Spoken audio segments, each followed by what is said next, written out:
a todos eles o tempo de 30 minutos, a partir de agora, para que a gente possa realizar aqui as entrevistas com cada um e que a senhora que nos acompanha, o senhor que nos acompanhe, possa de maneira ainda mais consciente se decidir pelo seu voto.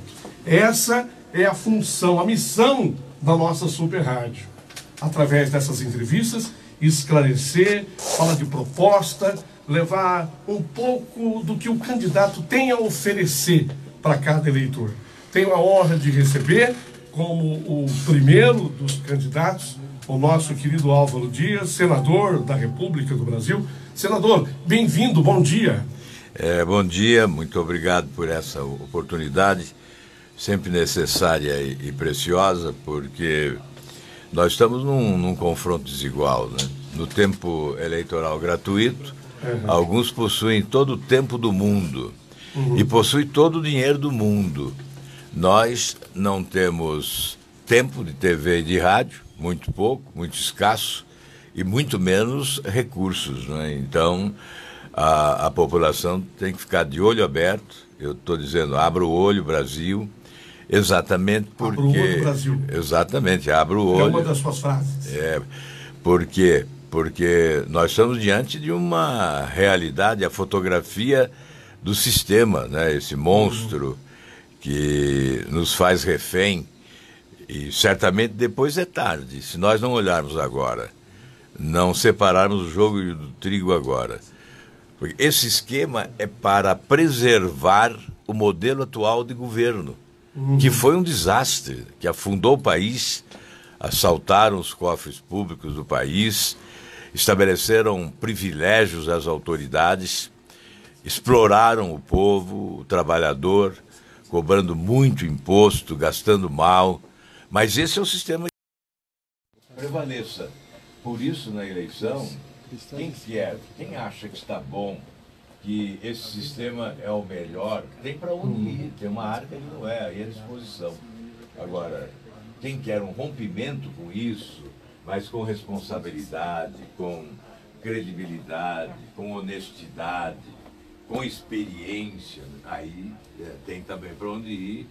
Eu abro os braços para receber aqueles que queiram participar conosco dessa empreitada visando o futuro do país com a refundação da República e a construção de uma grande nação. Que se registre, teremos a presença também aqui do nosso querido Luiz Carlos Patrício, nosso diretor e jornalista, fala parte dessa entrevista. E eu quero começar a nossa entrevista propriamente dita, Luiz Carlos, com um número que assustou o mundo. Hoje, os jornais do mundo inteiro estão comentando esse caos brasileiro, lamentando a sorte brasileira.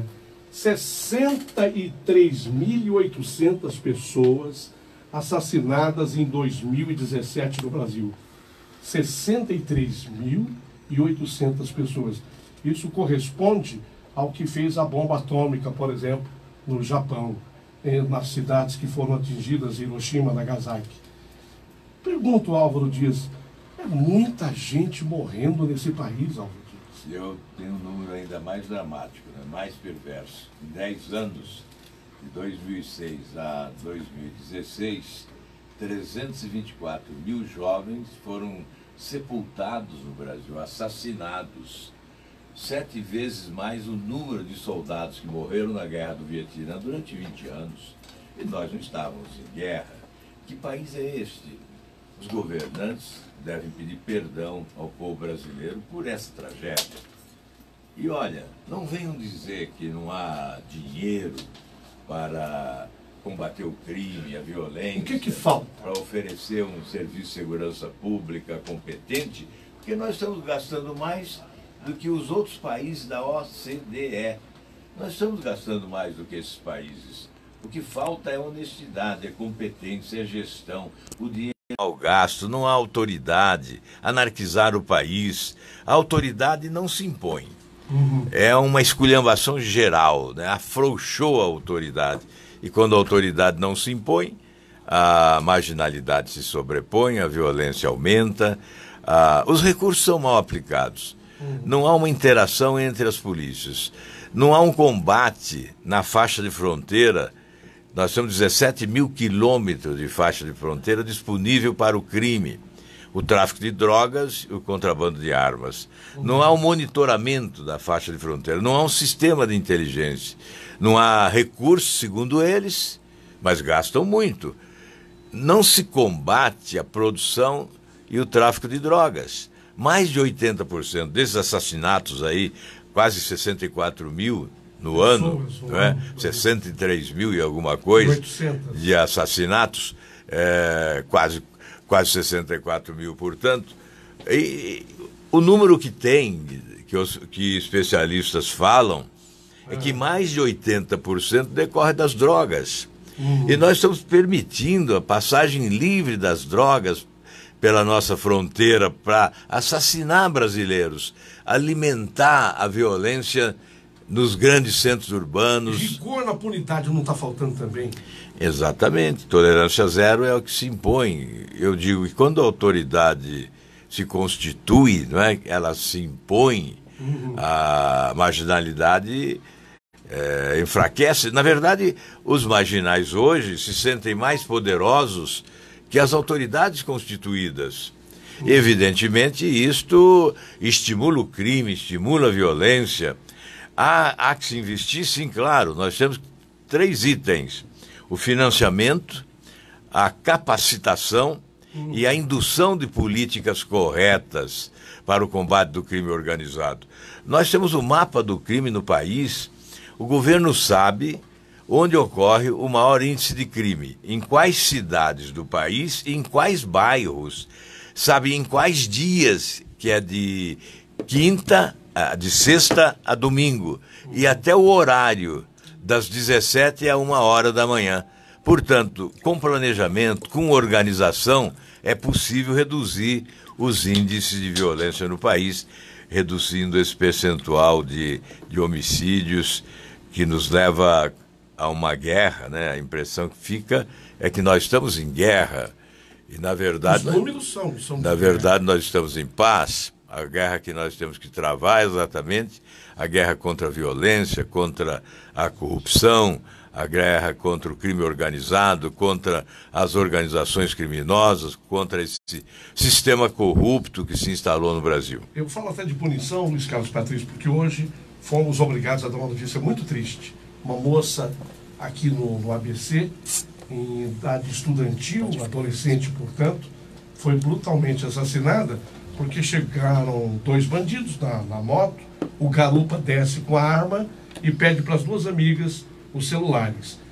A primeira entregou o celular e a segunda, por volta dos seus 16, 17 anos, quando foi entregar o celular, teria feito, segundo o bandido, cara de deboche. Você debochou, né? Você debochou? Você tirou uma com a minha cara e deu um tiro no peito dela. Lamentavelmente, a moça veio a falecer. A gente é obrigado a raciocinar que está faltando rigor na punidade, porque o bandido teria que pensar o que vai acontecer com ele se tomasse uma atitude dessa. É isso aí. Pois não, Patrícia. Então, senador... Só um minutinho, vamos aqui corrigir o som do teu microfone, por gentileza. Okay. Tá bom? Ainda não. Ainda não. Tá, então vamos voltar aqui com o senador enquanto se corrige aqui o som. Tá ligado? Agora ok. Agora melhorou. Ok. Então, tá agora está perfeito. Agora está perfeito. Então é o seguinte, senador, quando o Paulinho coloca exatamente esse aspecto da segurança no país, eu me volto para uma afirmação sua, que é uma ação da sua campanha, né? Que é a refundação da República, quer dizer, refundar toda essa ação, modificar tudo isso que está aí. Agora, a minha pergunta é a seguinte: 22 senadores já desistiram de ser senadores. Quer dizer, 22 senadores não vão voltar para lá. Vão ter aliás, uma limpeza, não sei se é ético ou não, mas uma limpeza vai acontecer no Senado. A segunda situação é que muitos desses senadores vão se transformar e são candidatos a deputado federal.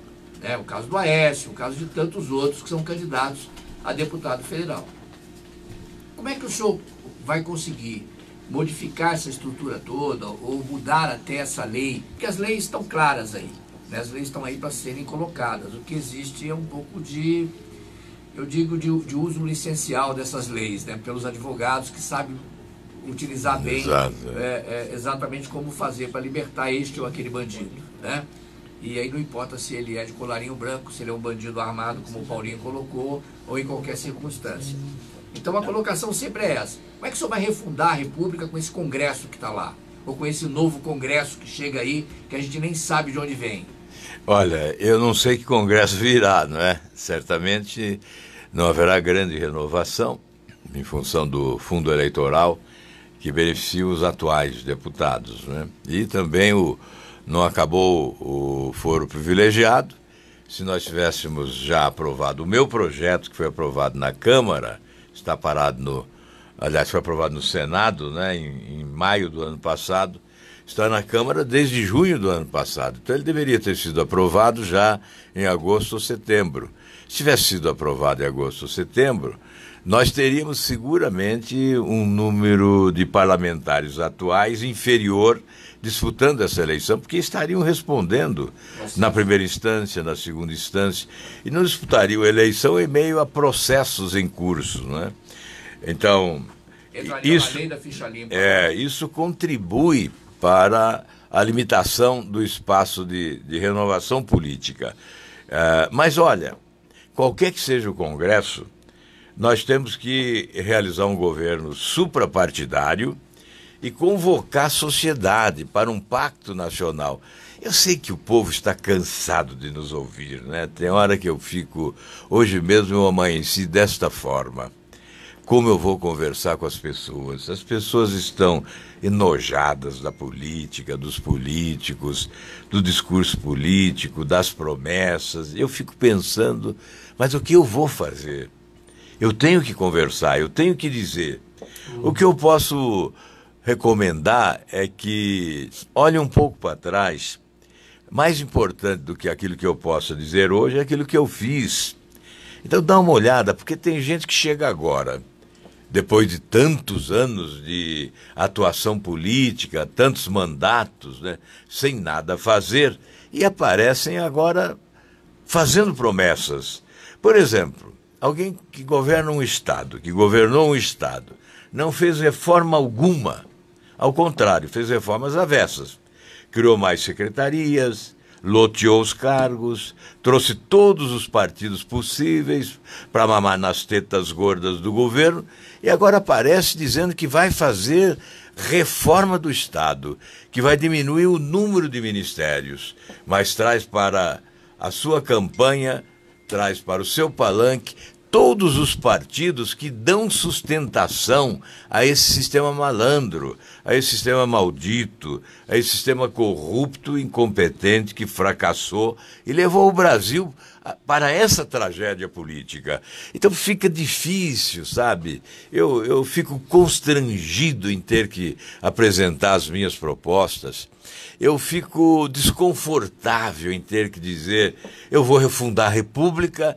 Aí as pessoas perguntam, mas como? Como você perguntou, repercutindo a opinião pública. Você está aqui interpretando o povo brasileiro.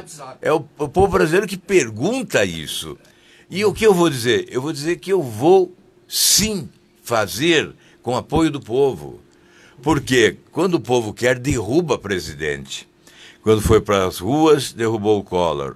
Quando foi para as ruas, derrubou Dilma. Certamente, se nós tivermos o apoio da população, teremos o apoio do Congresso, seja que Congresso for. Eu espero que seja melhor, que o povo vote bem e que possamos ter um Congresso bom. Mas seja qual for o Congresso, se tiver apoio popular, nós poderemos aprovar, sim, as medidas necessárias para mudar o Brasil para melhor.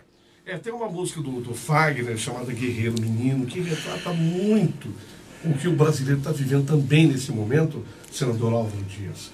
Um homem também chora quando ele não tem um emprego. O homem também chora quando vê os filhos passando necessidade e ele pode fazer tão pouco, porque está faltando essa oportunidade. Nós chegamos a um número também terrível. Tem gente que fala já em 30 milhões de brasileiros que estariam entre o desemprego e o subemprego. É muita gente. É muita gente. Eu vi uma notícia que 84% do trabalhador brasileiro foi atingido por dívida. Está devendo. Está devendo. Então, é preciso levar, e é através da fala, por isso que eu te encorajo a continuar falando, é através da fala que a gente vai levar essas ideias. Quero saber o que o senhor já pensou e pode fazer para gerar esse emprego. Olha, esses números, eles são falaciosos, na minha opinião, ou seja, são mentirosos. Eles não são piores? Eles não retratam a realidade. Os números oficiais não retratam a realidade. Porque o que há de oficial é que nós temos só 33 milhões de trabalhadores com carteira assinada. E temos mais de 90 milhões de trabalhadores como força de trabalho. Portanto, tem muita gente na economia informal, no subemprego, abaixo da linha da pobreza. São 52 milhões abaixo da linha da pobreza. 15 milhões sobrevivem com R$136 por mês. Isso não é emprego. R$136 não é emprego. Na faixa jovem, de 14 a 25 anos, 23% não estuda e não trabalha. Mais de 11 milhões, só aí. Só nessa faixa de 14 a 25, são mais de 11 milhões. Então, nós temos que fazer um conjunto de reformas e adotar um conjunto de providências para retomar o crescimento econômico e gerar emprego. Quando eu falo que a Operação Lava Jato vai ser grande cabo eleitoral da economia, grande cabo eleitoral do desenvolvimento, grande cabo eleitoral da geração de empregos, eu não estou brincando, estou dizendo a verdade. Se eu chegar à presidência da República, que Deus permita que chegue lá para sofrer, mas que chegue para sofrer e deixar um legado, nós vamos institucionalizar, ou seja, vamos oficializar, vamos tornar permanente a Operação Lava Jato com todo o apoio, como uma espécie de tropa de elite no combate à corrupção, dando força à Polícia Federal, Ministério Público e Justiça. Com isso, nós vamos recuperar a imagem do Brasil no exterior. O Brasil vai voltar a ser sério. Voltando a ser sério, os investimentos que foram embora daqui, porque foram expulsos, né, pela corrupção, pela incompetência, retornarão para acelerar o nosso crescimento econômico. E aqui internamente, a Transparência Internacional é que diz isso. Como o Brasil está em lugar de destaque no ranking dos países corruptos, os grupos econômicos não investem no Brasil. Escolhem para investir países com índices menores de corrupção. A Dinamarca, por exemplo, se nós tivéssemos o mesmo índice de corrupção ou semelhante ao da Dinamarca, nós teríamos uma renda per capita, ou seja, cada brasileiro tinha um ganho 70% maior do que tem hoje. O cidadão que está me ouvindo agora teria 70% a mais, ele que é assalariado, teria 70% a mais na sua conta bancária, teria 70% a mais no seu bolso, de dinheiro, de renda. Então é importante combater a corrupção. E aí, a corrupção matou emprego, matou salário, matou empresa, matou sonho e esperança de muita gente nesse país, da nossa gente.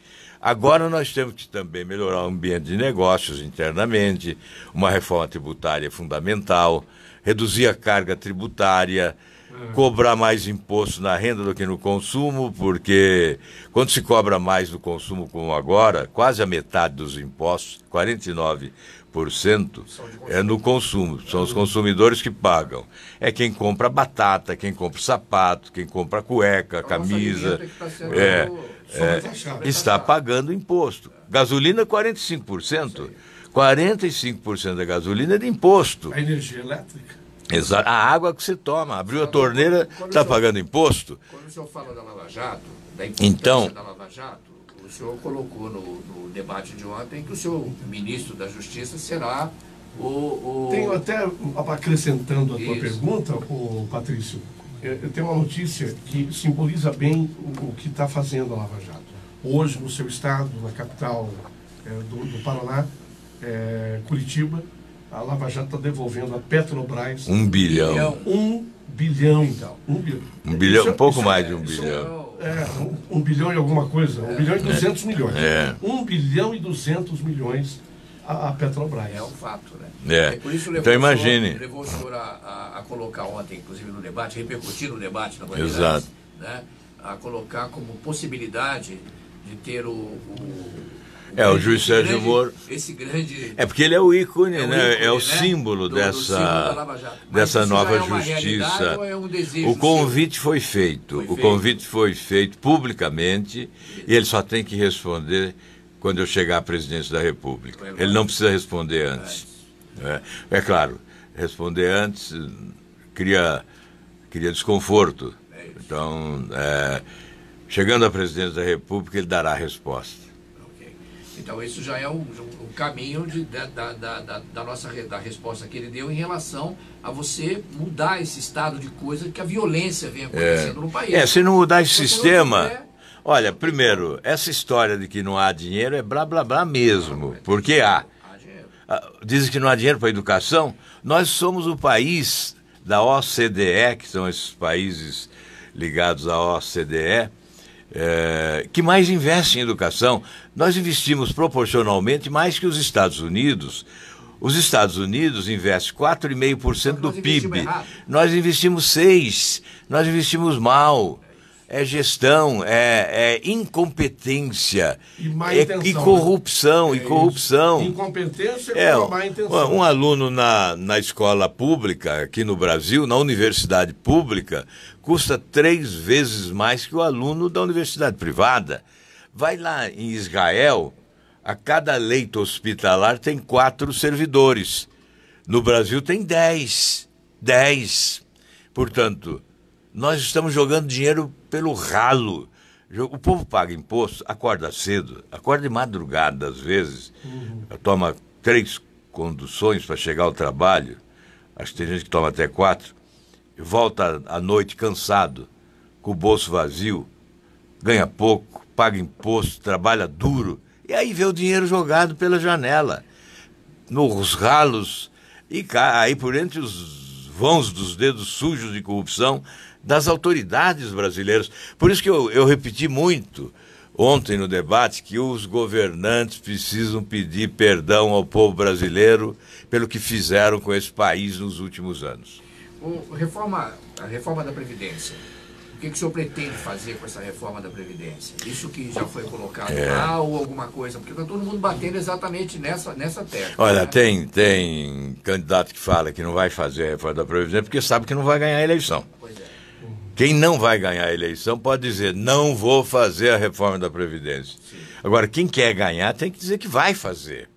Nós não podemos ficar no atraso, no retrocesso. Nós temos que modernizar a legislação. Inclusive a trabalhista. O mundo todo avança, o mundo todo moderniza a sua legislação. Por que nós vamos ficar no atraso? Porque lá na frente não vamos ter dinheiro para pagar a aposentadoria se nós não fizermos a reforma. O senhor não é daqueles, então, que acredita que a Previdência Social tem dinheiro suficiente para manter essa... Não tem mais. Foram incompetentes. É uma questão de agora é preciso... Mas tem alguns candidatos que estão dizendo isso, viu, Paulinho? Mas aí é o que o senador Lauro falou. Aqueles que acham que não vão ganhar. Acaba falseando uma informação que são pessoas que depois não vão ter que fazer isso, porque não serão eleitos. Olha, é preciso dizer o seguinte, primeiro, antes de fazer a reforma, mostrar para o povo brasileiro o que aconteceu com a Previdência, o que fizeram com a Previdência, por que ela quebrou. Depois, por que o governo não consegue receber o que tem para receber dos grandes? Do pequeno ele recebe. Por que ele não recebe dos grandes? Dos bancos, dos partidos políticos, dos clubes de futebol, de emissoras de TV. Por que ele não recebe? Ele tem que explicar, de grandes empresas, inclusive algumas aí investigadas pela Operação Lava Jato, né? Ele, por acaso, judicializou essa dívida? Foi à justiça para cobrar? São mais de 400 bilhões. É claro que não resolve. Não vai resolver o problema da Previdência cobrando 400 bilhões, mas ajuda. E além de ajudar, é exemplo. Tem que pagar, quem deve tem que pagar.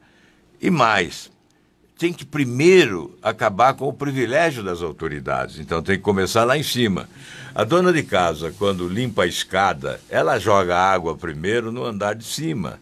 É de cima para baixo que ela limpa a escada. Verdade. E nós temos que começar no andar de cima ou no último degrau da escada, onde estão as autoridades com os seus privilégios.